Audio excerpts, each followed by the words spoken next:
जिसमें 2 साल की इन्वेस्टिगेशन के बाद भी 1 रुपए की भी recovery of proceeds of crime नहीं हुई है, एक ऐसे केस में गिरफ्तार करना जहां पर आज तक ईडी कोर्ट्स के सामने कोई भी सबूत नहीं रख पाई है, सिर्फ और सिर्फ ये दिखाता है कि ये भारतीय जनता पार्टी का डर है, ये प्रधानमंत्री नरेंद्र मोदी जी का डर है।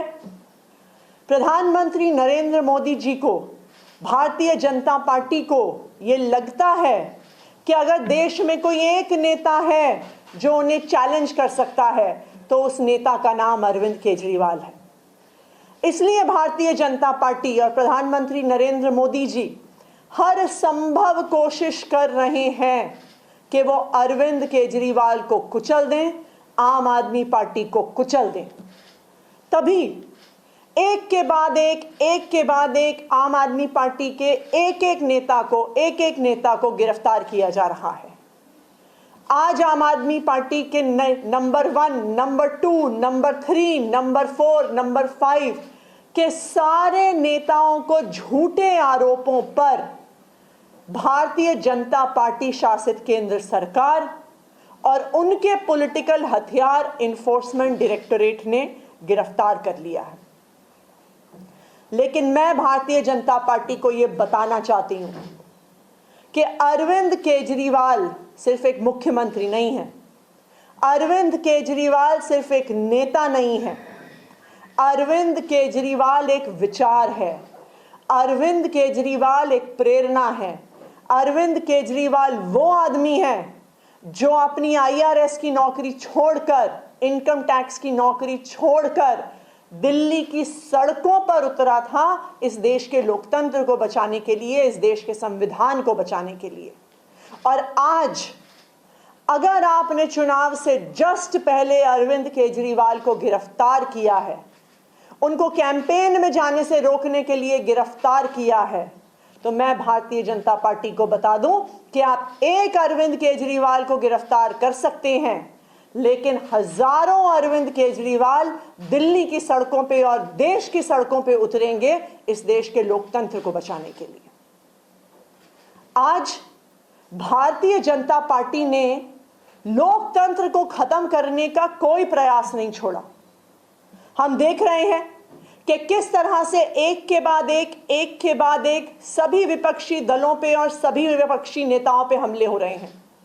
अगर वो भारतीय जनता पार्टी में चले जाते हैं तो उनके खिलाफ केस बंद हो जाते हैं, अगर वो भारतीय जनता पार्टी में जाने से मना कर देते हैं तो उन्हें उठा के जेल में फेंक दिया जाता है। दूसरी तरफ हमने देखा है कि किस तरह से कंपनियों को ईडी और सीबीआई के माध्यम से डरा के, धमका के, उन पे केस करके उनसे इलेक्टोरल बॉन्ड्स के माध्यम से हजारों करोड़ की उगाही करी है भारतीय जनता पार्टी ने।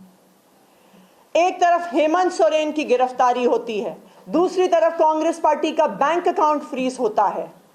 ये आने वाले लोकसभा चुनाव को, आने वाले पूरे देश में होने वाले चुनाव को अफेक्ट करने का तरीका है, विपक्ष को खत्म करने का तरीका है। ये चुनाव को चोरी करने का अगर तरीका नहीं है तो क्या है? आप सारे विपक्षी नेताओं को जेल में डाल दोगे, आप सारी पार्टियों के बैंक अकाउंट फ्रीज कर दोगे तो कोई भी चुनाव कैसे लड़ेगा? लेकिन मैं भारतीय जनता पार्टी को ये बता दूं कि जो आप ये विपक्ष के खिलाफ, जो आम आदमी पार्टी के खिलाफ, जो अरविंद केजरीवाल के खिलाफ साजिश कर रहे हैं, इसका जवाब दिल्ली आपको देगी, इसका जवाब पंजाब आपको देगा, इसका जवाब पूरा देश आपको देगा। आज एक और चिंता भी है हमारी। देश में पहली बार एक सिटिंग चीफ मिनिस्टर जिनके पास Z+ सिक्योरिटी है, Z+ सिक्योरिटी कवर है, उनको अरेस्ट किया गया है। अब अरविंद केजरीवाल, दिल्ली के मुख्यमंत्री अरविंद केजरीवाल जी की सिक्योरिटी के लिए कौन जिम्मेदार है? आज वो ईडी के ऑफिस के अंदर है, उस ऑफिस के अंदर कौन जा रहा है, क्या लेके जा रहा है, इसके लिए कौन जिम्मेदार होगा? तो ये एक बहुत बड़ी चिंता आम आदमी पार्टी की भी है, ये एक बहुत बड़ी चिंता देश की भी है कि क्या केंद्र सरकार ईडी की कस्टडी में अरविंद केजरीवाल को पर्याप्त सिक्योरिटी दे रही है कि नहीं दे रही है। ये केंद्र सरकार का अपना असेसमेंट है कि वो Z+ सिक्योरिटी की आवश्यकता रखते हैं, और एक Z+ सिक्योरिटी की आवश्यकता रखने वाले एक सिटिंग चीफ मिनिस्टर को कस्टडी में रखते हुए ईडी ने उनका क्या सिक्योरिटी का अरेंजमेंट किया है, इस बात को केंद्र सरकार को देश के सामने रखना होगा। Thank you. मैम, आपको क्या लगता है सिक्योरिटी वाला जो आपने सवाल खड़ा किया है, क्या लग रहा है किसी तरीके की साजिश आपको लग रही है कि हो सकती है, या किस तरीके का कंसर्न आप जता रही हैं? देखिए, अरविंद केजरीवाल जी एक Z+ सिक्योरिटी के प्रोटेक्टी हैं। अरविंद केजरीवाल जी इस देश के इतिहास में पहली बार अरेस्ट हुए सिटिंग चीफ मिनिस्टर हैं। हेमंत सोरेन जी की भी जब गिरफ्तारी हुई थी, उन्होंने गिरफ्तारी से पहले इस्तीफा दे दिया था। तो आज ये बहुत बड़ा सवाल है कि एक सिटिंग चीफ मिनिस्टर को जो सिक्योरिटी मिलनी चाहिए, क्या उनको ईडी की कस्टडी में मिल रही है? कौन उस ईडी के ऑफिस में अंदर जा रहा है? जिस लॉकअप में अरविंद केजरीवाल हैं, उस लॉकअप में कौन जा रहा है, उनकी क्या चेकिंग हो रही है, उनके पास क्या मटेरियल है, इस सब के लिए कौन जिम्मेदार होगा?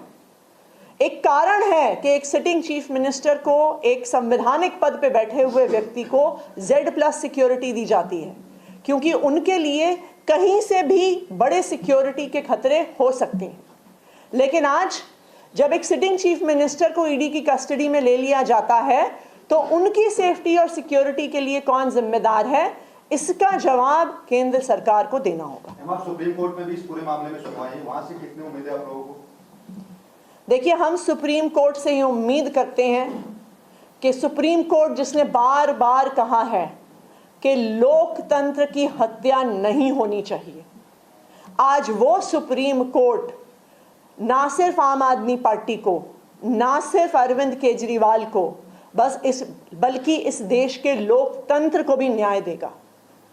इस देश के इतिहास में ये पहली बार हुआ है कि मॉडल कोड ऑफ कंडक्ट लगने के बाद, चुनाव की घोषणा होने के बाद, देश में से 6 में से 1 नेशनल पार्टी के नेशनल कन्वीनर को गिरफ्तार कर लिया गया है। यह लोकतंत्र की लेवल प्लेइंग फील्ड का हनन नहीं है तो क्या है? आपने क्यों गिरफ्तार किया अरविंद केजरीवाल को चुनाव की घोषणा होते ही? क्योंकि आप चाहते हैं, भारतीय जनता पार्टी चाहती है कि वो चुनाव में कैंपेन ना कर सकें, कि वो देश भर में जाके इंडिया गठबंधन के लिए कैंपेन ना कर सकें। तो ये देश के इतिहास में, इस देश के लोकतंत्र के इतिहास में पहली बार हुआ है, और हम सुप्रीम कोर्ट से उम्मीद करते हैं कि सुप्रीम कोर्ट ने जब भी लोकतंत्र की हत्या करने की कोशिश करी है भारतीय जनता पार्टी ने, चाहे चंडीगढ़ के मेयर के चुनाव में, चाहे इलेक्टोरल बॉन्ड्स के माध्यम से, तो सुप्रीम कोर्ट ने सामने आकर लोकतंत्र को बचाया है। तो हम ये उम्मीद करते हैं कि उसी तरह से आज भी सुप्रीम कोर्ट लोकतंत्र की रक्षा करेगा। क्या इंडिया अलायंस के लीडर्स के साथ कोई कोऑर्डिनेशन चल रहा है इस वक्त? क्योंकि पहला मामला नहीं, आप कह रहे हैं हेमंत सोरेन की पहले गिरफ्तारी हुई है, अरविंद केजरीवाल, तो एक यूनाइटेड प्रोटेस्ट और यूनाइटेड कॉल, कुछ प्लानिंग ऐसी है? हम लगातार इंडिया अलायंस के नेताओं से सबसे टच में हैं। उनमें से कई लोग अरविंद केजरीवाल जी के परिवार से बात भी कर चुके हैं। हमारी भी कई नेताओं से बात हुई है, और इंडिया गठबंधन के सभी प्रमुख नेताओं ने फ़ोन पर भी और ट्विटर और मीडिया के माध्यम से भी अरविंद केजरीवाल और आम आदमी पार्टी के लिए एक सॉलिडारिटी दिखाई है। ये लड़ाई सिर्फ आम आदमी पार्टी और अरविंद केजरीवाल की नहीं है, आज ये लोकतंत्र के लिए लड़ाई है। आप मॉडल कोड ऑफ कंडक्ट लगने के बाद, चुनाव की घोषणा होने के बाद, विपक्ष के एक प्रमुख नेता, एक राष्ट्रीय पार्टी के राष्ट्रीय अध्यक्ष को अगर गिरफ्तार कर रहे हैं, तो ये चुनाव को प्रभावित करने का अगर तरीका नहीं है तो और क्या? Thank you. आप लोग प्रोटेस्ट की बात कर Well, Aam Aadmi Party Minister Atishi there mounting attacks on the BJP and Prime Minister Modi himself questioning who will be responsible for Kejriwal's security while in ED custody. Meanwhile, the BJP is also relentless in its attack against the Chief Minister and the Aam Aadmi Party. Let's listen into some of those. गिरफ्तारी सुनिश्चित थी। जिस प्रकार का उन्होंने रवैया अपनाया और कल हाईकोर्ट ने जो गिरफ्तारी पर रोक लगाने से इनकार किया, उसके बाद यह स्पष्ट था इस भ्रष्टाचार के तार अरविंद केजरीवाल के घर तक जाते हैं। 6 साल का दिल्ली की जनता का संघर्ष ये अब न्याय की ओर जा रहा है। मनीष सिसोदिया, सत्येंद्र जैन, अरविंद केजरीवाल, तीनों की राजनीति का अंत तिहाड़ जेल के अंदर ही होना था और दिल्ली की माता बहन बेटियों के साथ जो अत्याचार हुआ, शराब का, नशे का जाल जो फैलाया गया, उसका न्याय होने का समय आ चुका है। ये जो हालात पैदा हुए हैं इसके जिम्मेदार माननीय मुख्यमंत्री अरविंद केजरीवाल जी स्वयं हैं। उन्होंने 8 समन्स का निरादर करा। कल कचहरी में भी जब उनके वकील से पूछा गया कि आप 9वें समन का आदर करेंगे तो उनके वकील ने मना कर दिया। यहाँ तक कि कल ईडी ने पूरी की पूरी फाइल जजेस के समक्ष रखी। दिल्ली हाई कोर्ट ने सारे के सारे सबूत देखे, तथ्य देखे और उसके बाद अरविंद केजरीवाल जी को प्रोटेक्शन देने से इनकार कर दिया। जब आप 9 समन्स का निरादर करते हैं तो आप विवश करते हैं कि ईडी आपके घर आए, पूछताछ करे और आपको कस्टोडियल इंटेरोगेशन के लिए ले जाए। इस पूरी की पूरी सिचुएशन के जिम्मेदार केवल और केवल माननीय मुख्यमंत्री अरविंद केजरीवाल जी स्वयं हैं।